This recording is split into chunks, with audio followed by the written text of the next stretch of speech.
میں بھی جب قلات میں گیا نا، 2 مہاراج سے ملاقات ہوئی، دونوں کی شادی نہیں ہوئی تھی. ایک تو ینگ تھے ذرا، دوسرے تھوڑے ایجڈ تھے، ان کا انٹرویو نہیں آیا. تو وہ بھی نہیں، اتنی بڑی عمر کے ہو گئے، ان کے بچے گھوم رہے ہیں وہاں. میں نے بار بار پوچھا یہ بچے آپ کے ہیں؟ کہنے نہیں میرے نہیں ہیں. پھر میں نے پوچھا یہ بچے آپ کے ہیں؟ کہنے میرے نہیں ہیں. بھائی میں نے تو شادی نہیں کی. ایک دم میرے شوق ہوا. میں نے کہا بھائی مہاراج کیا کر رہے ہو؟ قال النبی صلی اللہ علیہ وسلم تزوجوا ولا تکونوا کرہبان النصارى، نکاح کرو عیسائیوں کے پادریوں کی طرح نہ بنو. کیا کرتے ہیں؟ واتقوا اللہ الذی تساءلون به الارحام. دولہا دلہن کو سمجھایا جا رہا تھا انسان کے بچے بن جاؤ. یہ خطبہ ایسا ہے، آپ نیٹ پہ لکھو اس کا ترجمہ آ جائے گا. پنڈت جی کے الفاظ لکھو تو نیٹ بولے گا پتہ نہیں کیا بول رہا ہے بھائی، تو میری کچھ سمجھ میں نہیں آ رہا. صحیح ہے نا؟ تو پنڈت جی سے ہی پوچھنے پڑیں گے. میں تو گیا تھا پنڈت جی سے پوچھنے کے لیے بھائی کچھ بتاؤ، لیکن میں نے کہا وہ پھر ناراض نہ ہو جائیں. پنڈت مہاراج تھے وہ، پنڈت جی تھے بھی نہیں.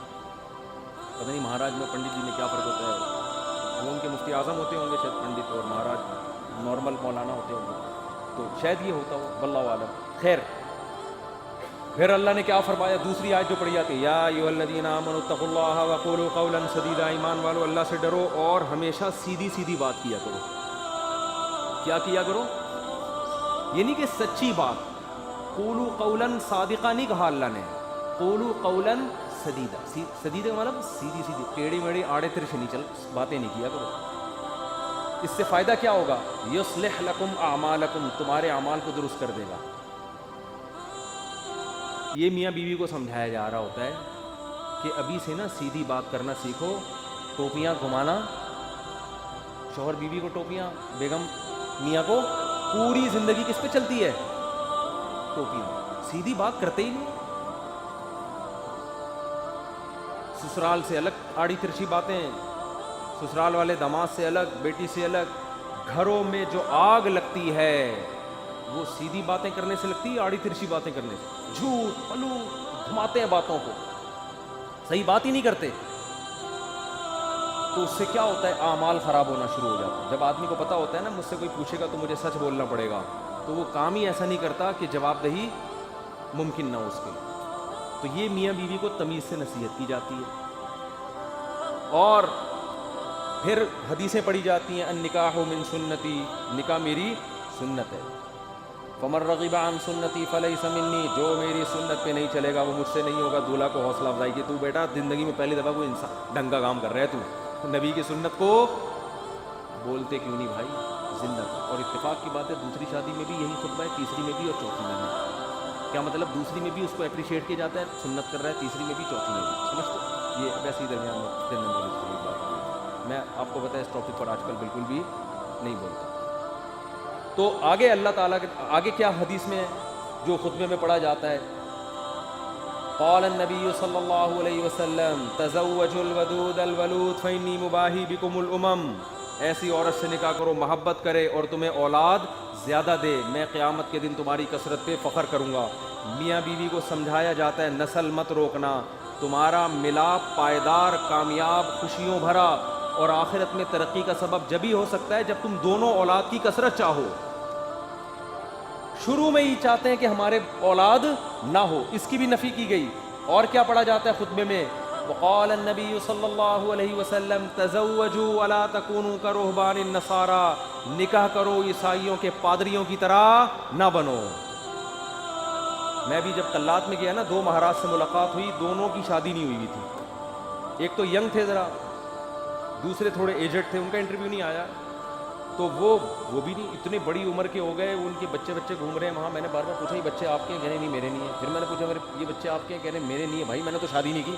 ایک دم میرے شوق ہوا. میں نے کہا بھائی مہاراج کیا کر رہے ہو؟ اس میں پرانے کوئی ڈائلاگ یاد ہے نا، وہ مہاراج اس طرح کے ایک دم اسٹائل سے آتا تھا، مہاراج تم میرے منہ سے کہو مہاراج آپ اپنی ایج دیکھو تو کیسے ہی گزارا ہو رہا ہے. تو انہوں نے کہا بھائی ہم جو مندر کے لیے قربانی دیتا ہے نا، پھر اپنے پرانے والے مہاراج کی انہوں نے مجھے تصویر دکھائی، یہ میرے پیر تھے، ان کا میں نائب بنا تھا. تو جو اپنے آپ کو مندر کی خدمت کے لیے وقف کر دیتا ہے، شادی نہیں کرتا کہ بس مندر کی خدمت ہی کرنی ہے، وہ پھر اس مندر کا مہاراج بنتا ہے. ان کا مذہب ہوگا، میں ان پہ طنز نہیں کر رہا، وہ ان کا جو مذہب ان کو سکھاتا ہے. میں نے ان سے کہا لیکن مجھے تو موقع مل گیا میں نے کہا آپ کا مذہب آپ کو یہ کہتا ہے کہ آپ شادی نہ کریں، ہمارا مذہب ہمیں یہ کہتا ہے کہ مر رغب عن سنتی فلیس منی، نبی نے فرمایا جو نکاح نہ کر کے میری سنت سے اعراض کرے گا اس کا مجھ سے کوئی تعلق۔ اور حبب الی النساء والطیب، نبی نے فرمایا دنیا میں دو چیزیں محبوب ہیں، ایک نکاح کی کثرت اور ایک خوشبو۔ تو ہمارے نبی تو بالکل اس کے اپوزٹ چلے ہیں، بالکل اس کے برعکس۔ تو یہ نہیں کہ نکاح کرنا ہے، کثرت نکاح کی ترغیب ہے۔ میں نے کہا ہم تو رہبانیت کے بالکل اگینسٹ چلتے ہیں۔ مجھے اس وقت وہ حدیث سمجھ میں آئی کہ آپ عیسائی بھی یہ کرتے تھے، پادری، نکاح نہیں کرنا۔ تو ہمارے نبی نے فرمایا تم نے ان کو فالو نہیں کرنا، نہ ہم تو کثرت سے۔ تو مجھے لگ رہا تھا وہاں بیٹھ کر کہ یہ جو مہاراج ہیں وہ مہاراج کے چہرے پر نا افسردگی کے آثار تھے۔ یہ پہلے والے جو مہاراج جن کا انٹرویو آیا یہ تو پھر بھی ینگ تھے، تھوڑے سے اچھے صحیح۔ دوسرے والے مہاراج افسردہ، گھٹنوں میں بھی پرابلم، کچھ مسائل بھی تھے بیماریوں کے۔ تو میں مہاراج سے ریکویسٹ کرنے والا تھا کہ کر لیں شادی، یہ مسائل آپ کے نیچرل لائف کا کوئی آلٹرنیٹ نہیں ہے، مندر کی خدمت شادی کر کے بھی ہو سکتی ہے۔ اب شادی کی ہوتی یہ بچے آپ کے ہوتے ہیں، یعنی اسی جیسے ان کو لگا دیتے مندر کی خدمت پہ۔ اگر آپ کا یہ نظریہ ہے، میں ترغیب نہیں دے رہا ہوں ان کو، کیا خیال ہے؟ جیسے ہمارے بیٹے ہیں تو میری خواہش ہے کہ یار وہ بیٹے عالم بنے، اللہ خواہش کو پورا کرے۔ مہاراج میں جو باتیں آپ سے کر رہا ہوں آپ تنہائی میں بیٹھ کے ان باتوں پہ غور کریں، اللہ کرے اب تک کر رہے ہو۔ چکر میں تو ڈال دیا ہم نے، مہاراج کو ہم نے چکر میں ڈال دیا۔ مہاراج جب بیٹھ رہا ہوگا یار مسئلہ کیا ہے بات تو صحیح کی، بندے نے زندگی بھی برباد کر دی۔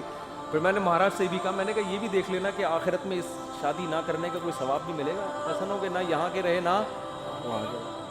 قرآن کہتا ہے الذین ضل سعیہم فی الحیاۃ الدنیا وہم یحسبون انہم یحسنون صنعا۔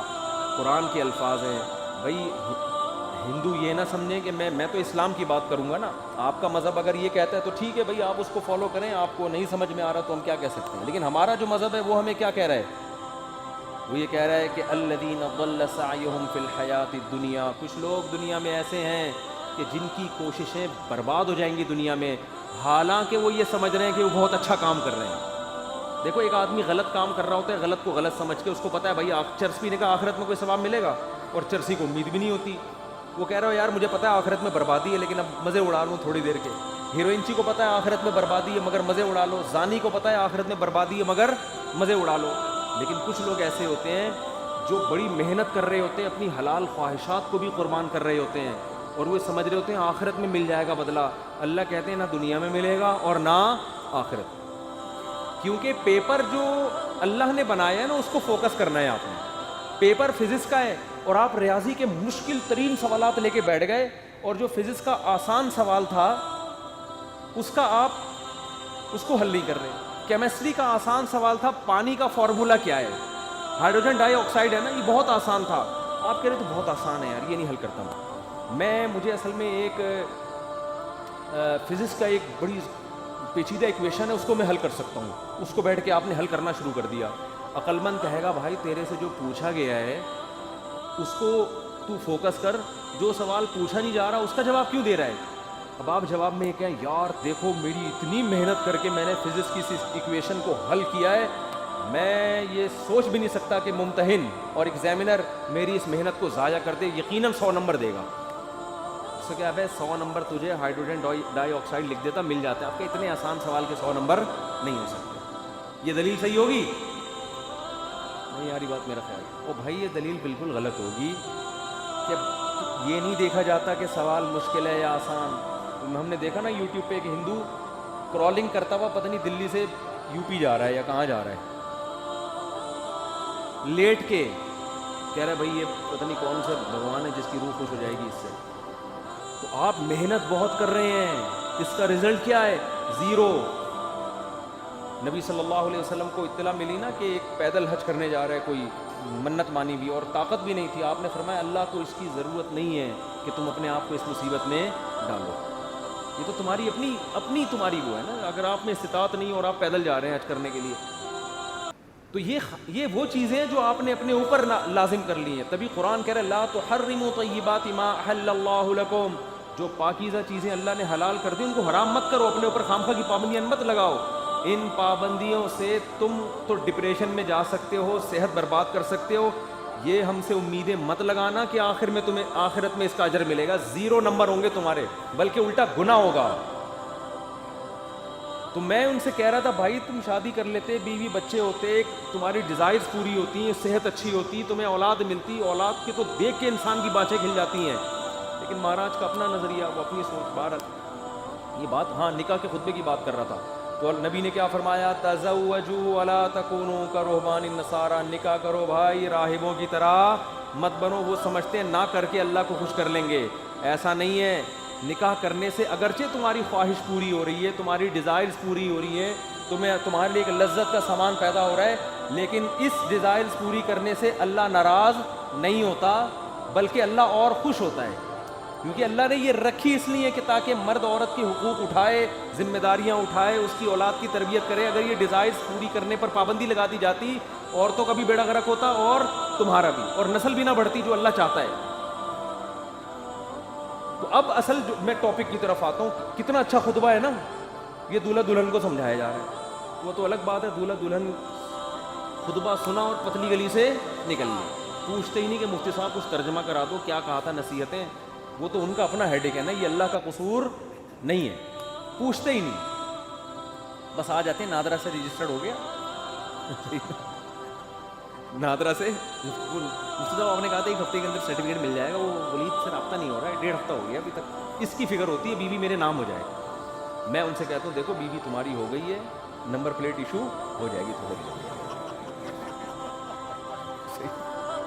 وہ ان کو فکر ہوتی ہے نا, ڈاکومنٹس نہیں بنے. میں نے کہا بھائی ابھی تمہارے نام رجسٹر بھی ہو جائے گی, فی الحال بیوی کے ماتھے پہ لگاؤ اپلائڈ فار رجسٹر. یعنی یہ بک ہو چکی ہے, اب اس سے کوئی اور شادی کی کوشش نہ کریں. یہ لکھ دو, اگر بہت زیادہ آپ کو خطرہ ہے نا بھاگ نہ جائے, کہیں نہیں بھاگے گی انشاءاللہ.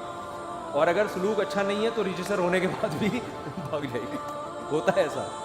تو وہ نادرہ کے کاغذ لے کے گھومتے رہو گے, جیسے میں اب تک وہ ٹھپے لے کے, سبزی والا جو پیسے لے کے بھاگا ہے نا, اس کے انگوٹھے لے کے 6 سال تک گھومتا رہا میں. انگوٹھا ابھی بھی رکھا, میں نے پھاڑ کے پھینک دیا. میں نے کہا یار انگوٹھے پہ تو کیس ہو نہیں سکتا. دل تو چاہ رہا تو اس انگوٹھے کو پکڑ کے لگاؤں گا کھینچ کھینچ. تو یہ کاغذات دھرے کے دھرے رہ جاتے ہیں. تو